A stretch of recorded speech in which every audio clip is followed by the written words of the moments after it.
Hello, કેમ છો તમે બધા? વેલકમ ગુજરાત. સ્ટાર્ટ કરીએ છીએ એને પહેલા બાજુમાં પેટ્રોલ પંપ દેખાય છે. પેટ્રોલ પંપ પૂરા ગયા. પેટ્રોલ પૂરા દઈએ પછી આપણે આગળ જર્ની સ્ટાર્ટ કરીએ.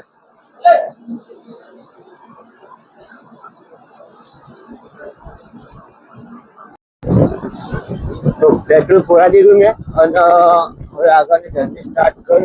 ત્યાં જઉં છું એ તમને અસર થાય ત્યારે તમને બતાવીશ. અત્યારે થોડીક વાર તો હું ઘરેથી રસ્તામાં ઊભો છું અને તમને વાત કરવી હતી કે હું અત્યારે ક્યાં જઉં છું. તો હું અત્યારે જઉં છું ડાકોર રણછોડરાયના મંદિરે દર્શન કરવા માટે. આજે રજા હતી ઓફિસમાંથી તો વિચાર્યું ચલો જવા માટે એક અમારે વ્લોગ લઈ લઉં. તો એકલો જ છું જર્નીમાં અને એક સારો સનરાઈઝનો વ્યૂ માટે અને તમારા માટે હું ઊભો છું તો તમને બતાવું. હા, એકદમ કેટલું મસ્ત લાગે છે.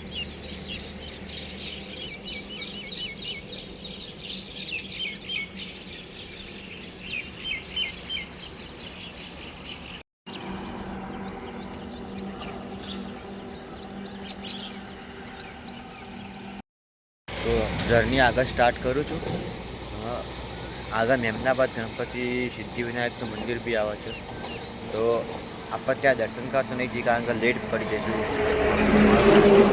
વહેલા પહોંચવાનું એટલું પબ્લિક એટલી વસ્તુ દર્શન કરાવી શકું. ખાલી તમે બહારથી વ્યૂ બતાવી દઈશ સિદ્ધિવિનાયકનો. તો આપણે ડાયરેક્ટ મેમનાબાદ જઈને આપણે મળીશું.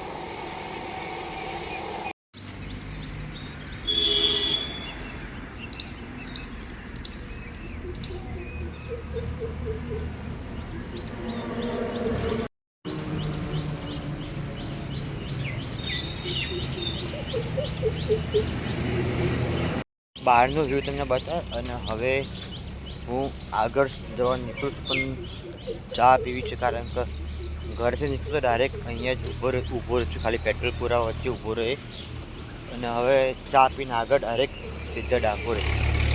રસ્તામાં જેટલું આવે એટલે તમે કવર કરવાની ટ્રાય કરીશ. તો હવે ડાકોર મને અહીંયા બોર્ડ લાગી છે કે ભાઈ 25 કિલોમીટર બાકી છે.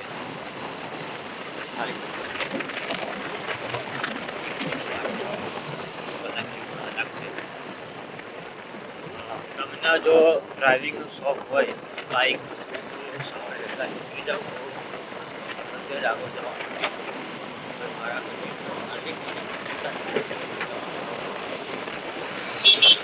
ગયો. મને શોખ હતો આ ભાઈ બી બાઇક આવી જાય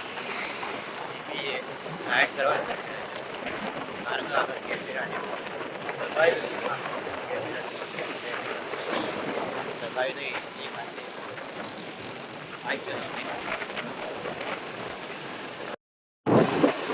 ફટાફટ ડાકોર મૂકી દો અને ડાકોર પહોંચ્યા પછી તમને એક્સપ્લોર કરો ડાકોર સિટી.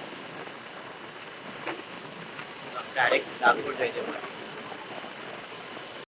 ફાઇનલી ડાકોર આ જે સેન્ટર છે એ રોડ પર આવી ગયો છું. નજારો એટલો સવારે ઉઠો ત્યારે મને જે વસ્તુ કોઈ નક્કી જવું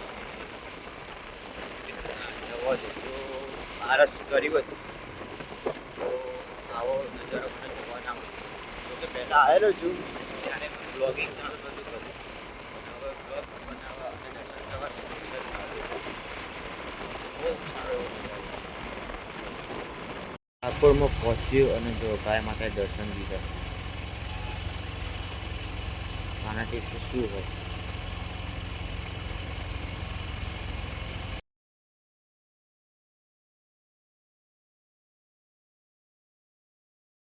ફાઇનલી ડાકોરમાં આવી ગયો. બહુ ખુશી થાય છે. તો ચલો આપણે મંદિર તરફ જઈએ છીએ. હવે રેલિંગ છે.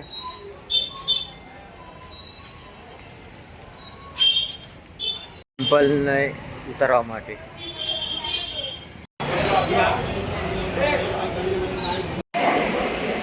ફાઇનલી રણછોડરાયના દર્શન.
માર્કેટ છે ડાકોરમાં, મંદિરની સામે જ છે માર્કેટ. કોટાનો લોટ, ખમણનો લોટ અહીંયા આ પ્રખ્યાત. અમે છે એક ગણપતિ દાદા સિદ્ધિવિનાયકનું મંદિર છે.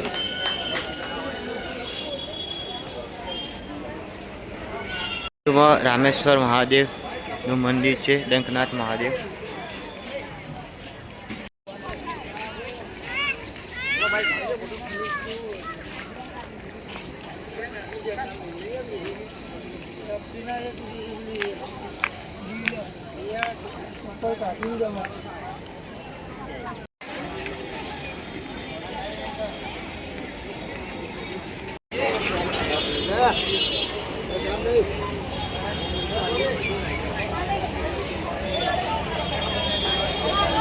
એક અહીંયા પડ્યું છે અને આજુબાજુ છે.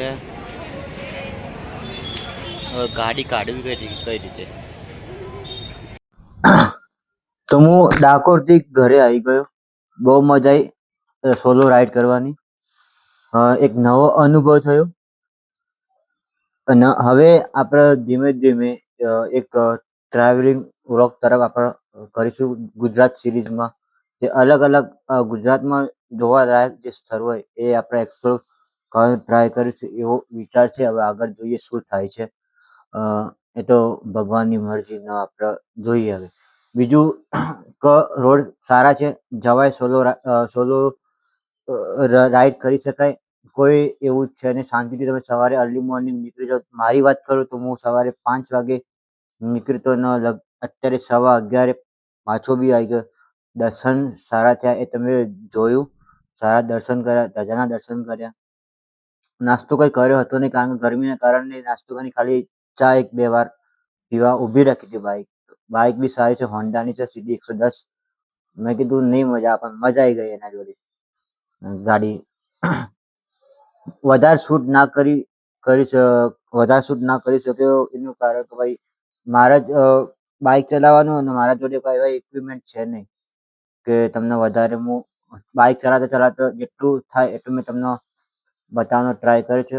તો થેન્ક યુ સપોર્ટ કરવા માટે. નવા હોય તો તમે સબસ્ક્રાઈબ કરજો, એક લાઈક કરજો અને કોમેન્ટમાં જય રણછોડ લખજો. મળીએ, બાય બાય, ટેક કેર.